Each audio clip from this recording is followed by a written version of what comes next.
Welcome to the Dr. Erin Show. May you live your truth. Live from Los Angeles, we come together each morning to know the truth, live on spiritual principle, and align with universal law. We also come together as a community in Soul Society. Our mission is to be the #1 spiritual leaders community in the world, committed to enlightenment, empowerment, and entrepreneurship, because we truly believe that when somebody awakens, they have a gift and message to bring to the world. So we are awakening the world together. Let's do this thing, you guys. Complaining. The topic is complaining. Maya Angelou said, "Imagine who we would be if we were complaint-free. If only 1% of the population was complaint-free, we would have the courage to love. I think war would be laughed out of the room. Just imagine. People would speak kinder to one another. We would care more about the children. We would love everyone, Black, Jewish, the Chinese, the homeless, your neighbor. We would no longer blame anyone. We could touch each other. It would be just the beginning of paradise. Nothing can dim the light which shines from within." Maya Angelou. So complaining is a fascinating topic. I had a girlfriend years back.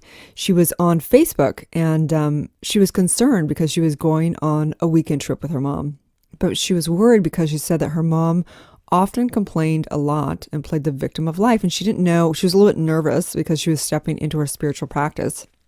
And she was thinking, how am I going to handle this? What am I going to do? And she posted it on social media and Facebook and basically seeking advice from people how to handle the situation. And some people would say, just try and empathize. Other would say, set your boundaries. Other would say, you should counsel her, get real, whatever. And my friend decided to have a genuine conversation. She'd gone on the trip and she posted after. And what she did was she basically decided to have a genuine conversation and really just talk with her mom and get authentic and get transparent and really have a heart to heart.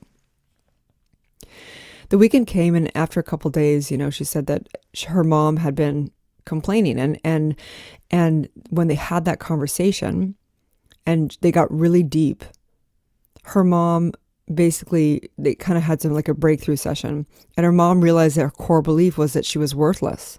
Like that's why she basically complained a lot. And my girlfriend also, she realized in the conversation, in this entire process, that she had a similar belief, that she believed that she wasn't enough. And she realized that there was this correlation going on within her mom, and that she actually was, complaining about her mom complaining. Like it was a very similar thing, other than she wasn't really complaining. She had the intention of breaking through. And that's a distinction she found for herself. That you can complain just to complain without consciously being aware of what's really going on. And you complain about somebody complaining or whatever with the intention to actually figure it out and actually break through it. And that's the difference, right? So she's posted on social media, she said, "Today, while counseling my mother, I discovered that thinking that I'm not enough is a step up from my mother's belief that she's worthless. That day, she had a life-changing realization and no longer would ever be able to view someone who complains in the same way. She understood that others, often when they complain, is out of a place of inadequacy. And she felt total compassion for her mom. She never looked at her mom complaining the same.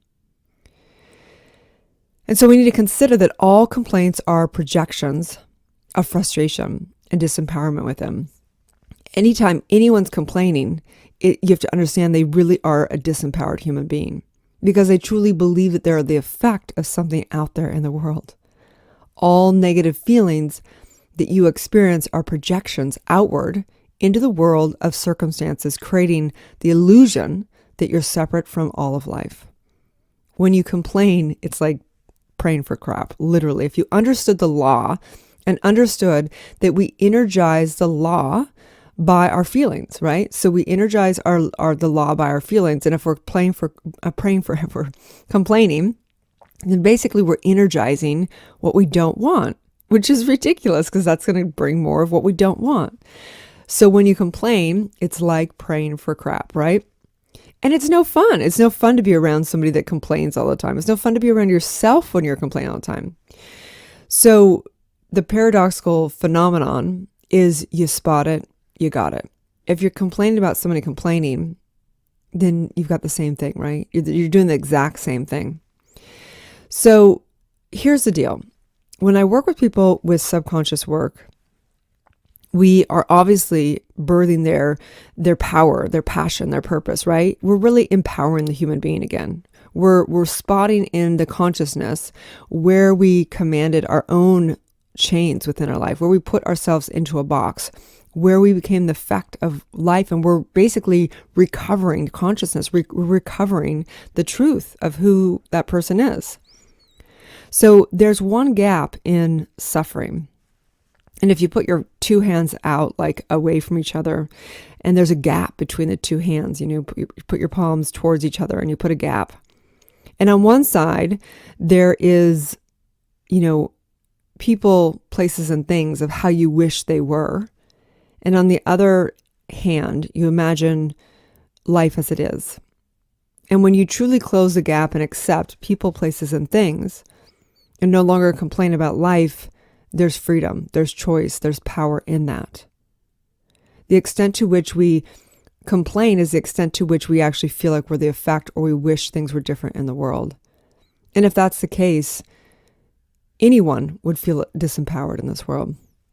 So the question for you today is really that. Where do you wish things were different? Where do you feel like you're the effect of life? And if you truly feel like that, then, you're going to constantly never be a powerful person. You've got to accept and then come from a place of what you truly want to create. And so there's always a payoff. There's a payoff when we complain about life, and it's that we're right. It justifies at some level our disempowerment. It justifies why we are not in grace. It justifies, our victimhood. It justifies this space within us. And so today, the daily spiritual practice is really to be 100% complaint free. What would it be like for you? I mean, imagine life if you did not ever complain. It is a total practice. It's like a muscle you got to build. It's never, ever been worked. It's like if you went to the gym and you're like, I want to work this thing called complaining. And they're like, what's that? It's like some little tiny muscle in the wrist or something that you've never used before. And they don't even have machines at the gym for you to work that out. But you got to work out your wrists. It's like this tiny little muscle that's never been used before. And you got to build it up and build it up and build it up. And I remember when I first decided to be complaint free, like no complaining, focusing only on what I do want to create instead of what I don't want in life, right? It was so hard, I'm not going to lie. And I realized that every single girlfriend I had around me, all they did was complain. We didn't think it was complaining. We thought we were just talking about life and evaluating life, and talking about people and what was right and what was wrong and and all this stuff. And it was complaining. And when I truly decided to stop complaining, it was super hard. I had to really inspire my friends around me and enroll them into the possibility of not complaining. It was challenging within myself. I would find myself even in my mind chatter, talking and thinking about what I didn't like. And I would say no one has fully mastered it because we have this thing called a mind. And the mind, the brain, basically wants to problem solve, right? So it's constantly looking for the problem. And so to direct it and go beyond complaining, you've got to create a much bigger game. You've got to create something for the brain to solve that is out of creating. It's out of creating something instead of problem solving. Okay. And the brain's able to do that. It's able to create because that's like a problem solving of creating that into existence. So today, the daily spiritual practice is to be 100% complaint free. The universal law of the day is a law of reciprocity. The law of reciprocity states that the universe is a quantum field where everything is connected. There is a mutual dependence, action, and exchange between you and the universe. You get what you give and you reap what you sow. Whatever you send to the cosmos, whether it is good or bad or a complaint, it must return. This is a law of mutual exchange. Therefore, every action has an equal and opposite reaction. Life is like playing a game of ping pong. Whatever you give to life is returned to you multiplied abundantly. And so in that, today's practice is to be 100% complaint free. for 24 hours. Imagine just if you could just do it for 24 hours. So practice non-complaining. Be gentle on yourself and others through this process. Keep the faith that over time, your entire life as you know it will alter into a world beyond your recognition. Imagine if you didn't complain. Complaining contracts the heart, stresses the mind, creates acid and toxins in the veins. When you're ready to have abundant energy and vibrant vitality, you will detox from complaining. Live a complaint-free life and avoid talking about people behind their back, unless it's to say how wonderful they are. Stop your complaining mentally and start solution mentality or start creativity mentality. This can be one of the biggest game changers in transforming your life. Huge, huge, huge. Imagine if you never focused on the negativity. It doesn't mean that there's not crap going on in the world, but it means that you choose to create whatever you're creating.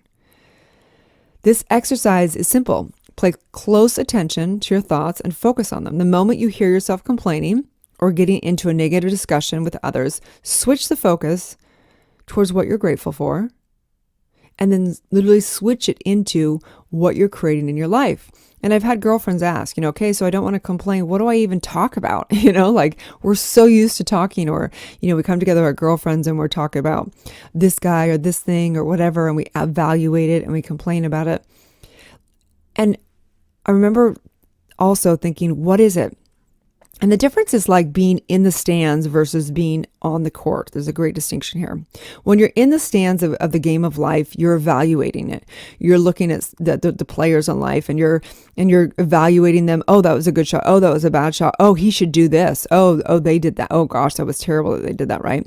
If you're in the actual game of life, you are only thinking about how you're going to get better, how you're going to make this move, what you're deciding to play out, how you're playing offense, how you're playing defense, how you're not evaluating, you're doing it, you're making a plan and you're taking action, right?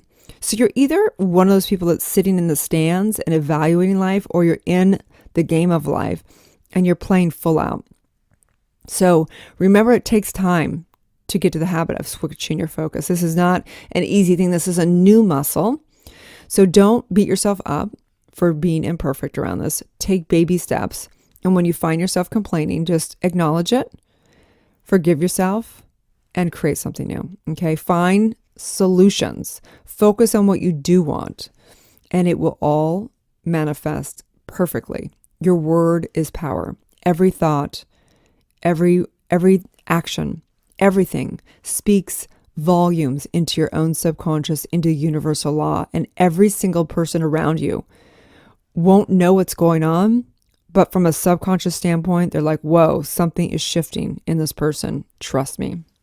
So on that note, if you want to reclaim your birthright of power, which you always are, always almighty powerful, but switching and releasing the chains of being the effect of life and closing that gap of suffering into acceptance of people, places, and things exactly as they are, so that you can powerfully decide to create what you want, you got to give up complaining. Have a wonderful day, and may you live your truth. Thanks again for tuning in to Dr. Erin and Soul Society podcast. I'd like to invite you to write a review on iTunes. Also, I have a free gift for you, a money meditation and worksheet, which you can find at soulciety.com. That's www.soulciete.com. Or 30 guided meditations at drerin.tv. That's www.drerin.tv. We also hold monthly Soul Society events that are all about transformation and building extraordinary community. You can also watch me live daily on goodmorninglalaland.com or Instagram at drerin.tv. Grab your free manifestation masterclass with the purchase of my international best-selling book, Awakening, a 40-day guide to unleashing your spiritual powers, life purpose, and manifesting your dreams at erinfallhaskell.com/awakening book.